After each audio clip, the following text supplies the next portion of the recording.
તમે ગમે તેટલા નોલેજેબલ હો, પણ તમે વારે વારે ડિસ્ટર્બ થઈ જતા હો તો તમે શાણપણામાં નથી આવ્યા. હજી એ કેટેગરી નથી આવી.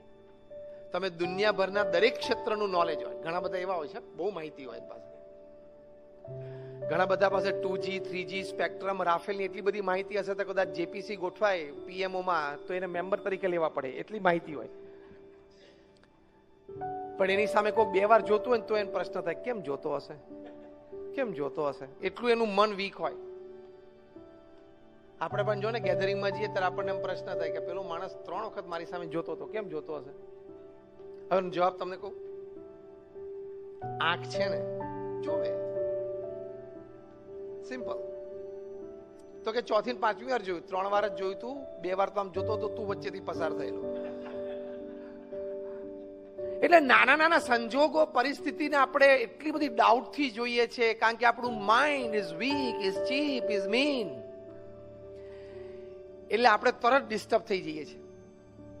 આવું કેમ થયું? નહોતું થવું જોઈતું. આવું કેમ થયું? જે બરોબર નથી.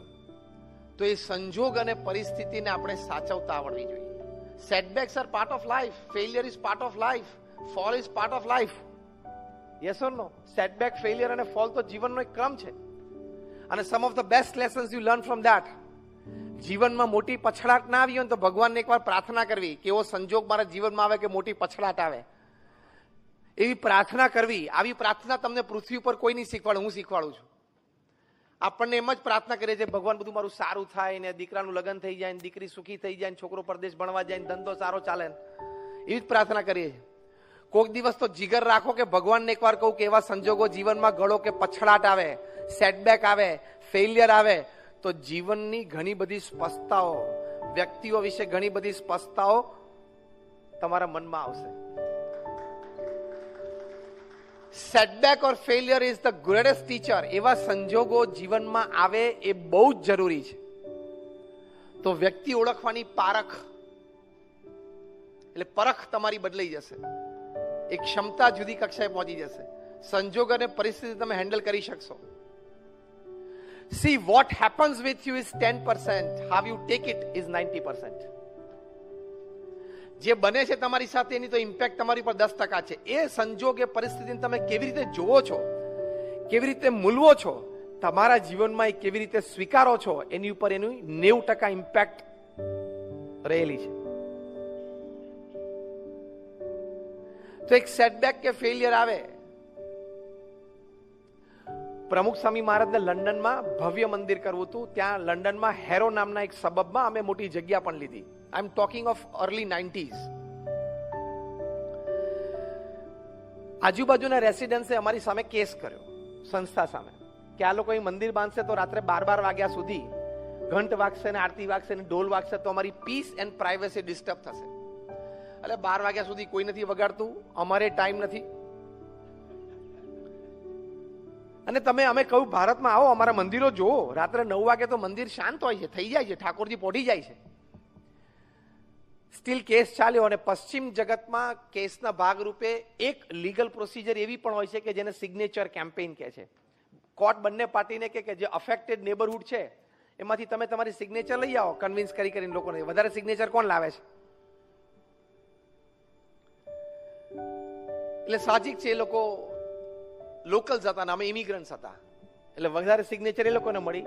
કંઈક એ મોટી વાત રાખીને કોર્ટે જજમેન્ટ આપ્યું કે બીએપીએસ સંસ્થા અહીંયા મંદિર નહીં બનાવી શકે. Full and final judgement. Now listen carefully.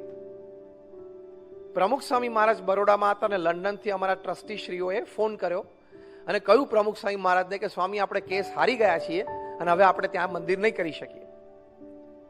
અમારા વડીલ સંત પૂજ્ય વિવેક સાગર સ્વામી સામે જ ઉભા હતા, એ આ પ્રસંગના પ્રત્યક્ષ સાક્ષી. પ્રમુખ સ્વામી મહારાજના કાને આ શબ્દ પડ્યા કે we have lost the case and it is a full and final judgement. પહેલો રિસ્પોન્સ પ્રમુખ સ્વામી મહારાજનો. જો આ સંજોગ અને પરિસ્થિતિમાં અભિગમ કેવા રાખવા. એક સેટબેક તો આવ્યો લાઈફમાં, મોટો ઝાટકો તો આવ્યો. પ્રમુખ સ્વામી મહારાજે ઝાટકાને કેવી રીતે લીધો ને એ આપણે શીખવાનું છે. એ જીવન છે. પ્રમુખ સ્વામી મહારાજના ચહેરા ઉપર એક લકીર પણ ફરી નહીં, નોટ અ સિંગલ વ્રિંકલ ચેન્જ્ડ. પહેલું વાક્ય પ્રમુખ સ્વામી મહારાજ બોલ્યા, જેવી ભગવાનની ઈચ્છા. આ શબ્દોમાં બહુ તાકાત છે. બીજું વાક્ય પ્રમુખ સ્વામી મહારાજ બોલ્યા કે આપણે આપણો પુરુષાર્થ કરી લીધેલો, હવે જે પરિણામ આવ્યું એ આપણે સ્વીકારી લેવાનું. કેટલી સ્થિરતા રે. આપણે આપણો પુરુષાર્થ કરી લીધો, બધા રિસોર્સિસ આપણે કામે લગાડી દીધા, હવે પછી જે પરિણામ આવ્યું એ આપણે સ્વીકારી લેવાનું, કારણ કે એનાથી વિશેષ તો આપણે કંઈ કરી શકીએ હતા જ નહીં. અને the third thing is determination. પ્રમુખ સ્વામી મહારાજે કહ્યું કે આપણે નક્કી કર્યું છે કે અહીંયા મંદિર કરવું છે, એટલે કરવું તો છે જ. બીજી જગ્યા શોધવા માંડો, કરશું. બીજી જગ્યા શોધી નિસ્દનમાં કર્યું. 1995 માં ઉદ્ઘાટિત થયું ત્યારે રીડર્સ ડાયજેસ્ટે લખ્યું કે it is the 8th wonder of the world.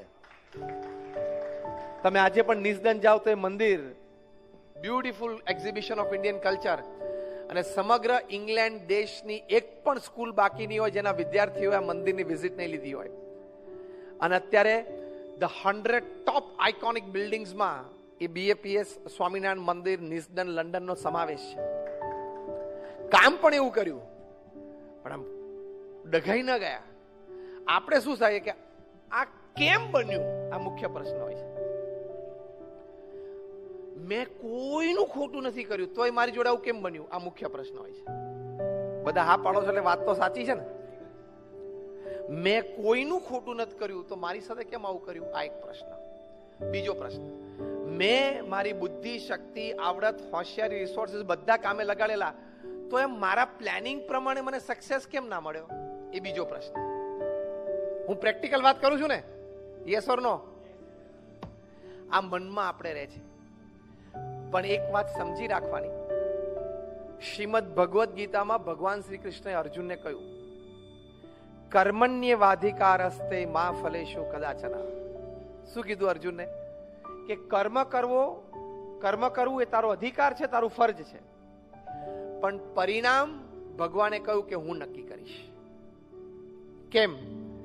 કે if there are 10 factors which are in your control to bring success to the project, there are 10 factors which can bring failure to the project which are not in your control. સીધી વાત છે. અને આ શ્લોકનો તમને practical અનુભવ બધાને છે, પણ તમે વિચાર નથી કર્યો ને, એટલે તમને વારે વારે ડિપ્રેશન અને ફ્રસ્ટ્રેશન, ફેલિયર વખતે આવે છે. આ શ્લોકનો તમને પ્રેક્ટિકલ અનુભવ જીવનમાં 10 વખત હશે. જો હવે હું બોલું ને એમાં તમે બધા હા પાડશો કે અમારા અનુભવ છે. શાંતિથી સાંભળજો. આપણને બધાને અનુભવ છે કે ઘણી વખત આપણે ખૂબ સારો પુરુષાર્થ કર્યો હોય, બધા રિસોર્સિસ કામે લગાડ્યા હોય, તો આપણને સક્સેસ ઓછો મળે છે. હા કે ના? અને ઘણી વખત ઓછું પ્લાનિંગ હોય, એક્ઝિક્યુશન સંતોષકારક ન થયું તો ધાર્યા બારનું પરિણામ આવી જાય. હા કે ના? તો શ્લોક સાચો ખોટો? કે ભગવાને કહ્યું કે તું કર્મ કરે જા, પરિણામ હું નક્કી કરીશ.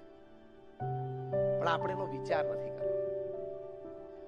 આ વિચાર હોય તો કોઈ દિવસ સંજોગ અને પરિસ્થિતિમાં આપણે જરાય ચલાયમાન ના થઈએ. એક વાત તો નક્કી કરી જ રાખવાની કે સંજોગ અને પરિસ્થિતિ તો પોઝિટિવ કે નેગેટિવ હોય, હું મારી સ્થિરતા, મારો ધ્યેય, એમાંથી તો હું ક્યારેય વિચલિત નહીં થઉં, નહીં તો તમે જીવન હારી ગયા કહેવાય. તો આ છે સંજોગ અને પરિસ્થિતિ પ્રત્યેનો અભિગમ. સંજોગ અને પરિસ્થિતિ પ્રત્યેનો અભિગમ. એક હસતા હસતા એક દ્રષ્ટાંત આપું તમને. એકવાર એક baby mosquito was on it's maiden flight. નાનું મચ્છર બિચારું જન્મ્યું હતું, એની પહેલી ફ્લાઇટ હતી આમ. એટલે એના મધર મોસ્કીટો અને ફાધર મોસ્કીટો, માતા પિતા બે જણા આમ જોતા હતા કે આપણો બેટો પહેલી ફ્લાઇટ લે છે. જેમ પહેલી વાર બાળક આમ 4 પગે ચાલતા શીખે તો માતા પિતાને આનંદ હોય ને એને જોવાનો, અને 2 પગે ચાલવાનું દોડવાનું શીખે તો માતા પિતાને આનંદ હોય કે એ દોડે છે. એટલે માતા પિતા બેબી મોસ્કીટોને જોતા હતા કે on it's maiden flight the mother, એમાં મધર બધા ઉત્સાહી હોય, વધારે એમ આનંદ હોય કે મારો બાળક ચાલતા શીખ્યો, દોડતા શીખ્યો. એટલે માતા પિતા બંને આમ જોતા હતા. પેલું બેબી મોસ્કીટો આમ ગોળ ફરીને રૂમમાંથી પાછું આવ્યું, પાછું માતા પિતા પાસે બેઠું. એટલે એની માતાએ હરખભેર પૂછ્યું કે how was your flight, how was your flight, એમ કેવું લાગ્યું તમને? તો પેલી બેબી મોસ્કીટો કે mom, wherever I went, everybody were clapping for me. હું જ્યાં જ્યાં ગયો ને ત્યાં બધા મારી માટે તાલીઓ પાડતા હતા. ખબર પડી? મેં સ્વિચ તો દાબી હતી, પણ 2 ઝબકારા પછી લાઈટ ચાલુ થઈ. હું જ્યાં જ્યાં ગયો ત્યાં બધા મારી માટે તાલી પાડતા હતા. શું એકચ્યુઅલી શું કરતા હતા? બધા એને મારી નાખવાનો પ્રયત્ન કરતા હતા. અરે મચ્છર ઉડે એટલે આપણે મારી નાખવાનો પ્રયત્ન કરતા હતા. ભલે લોકો મારી નાખવાનો પ્રયત્ન કરતા હતા, અભિગમ એ રાખવાનો કે તાલીઓ પાડતા હતા. જીવનમાં આનંદમાં રહેવું હોય તો આપણા હાથની વાત છે ને. લોકો તો જે કરવું હોય કરે. If you are principally right and not offending anybody, આ 2 શબ્દો યાદ રાખજો. તમે સિદ્ધાંત અને મૂલ્યોની દ્રષ્ટિએ સાચા હો અને કોઈને પણ ઓફેન્ડ ના કરતા